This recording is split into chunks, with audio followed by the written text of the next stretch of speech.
একটি গ্রামের মধ্যে একটি ছোট মসজিদ ছিল। মসজিদটির ইমাম ছিলেন একজন মহৎ ব্যক্তি, তার নাম ছিল হাফিজ।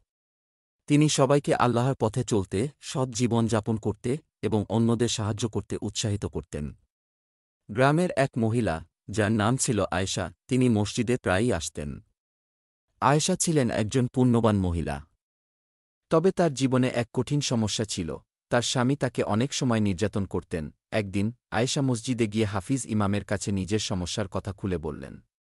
তিনি বললেন, ইমাম, আমার স্বামী আমার প্রতি অত্যাচার করছে। আমি কি করতে পারি? হাফিজ ইমাম তাকে শান্তভাবে বললেন, আয়েশা, তুমি ধৈর্য ধরো এবং আল্লাহর উপর ভরসা রাখো। আল্লাহ সত্যিকারের সাহায্যকারী, তিনি তোমার প্রতি সদয়। আয়েশা গভীরভাবে চিন্তা করলেন এবং নিজের স্বামীকে ঔদ্ধত্য থেকে দূরে রাখতে আল্লাহর উপর পূর্ণ বিশ্বাস রেখে ধৈর্য ধারণ করার সিদ্ধান্ত নিলেন। তিনি প্রতিদিন নামাজ পড়তে শুরু করলেন এবং আল্লাহর কাছে সাহায্য চাইলেন। কিছুদিন পর তার স্বামী আচমকা বদলে গেলেন।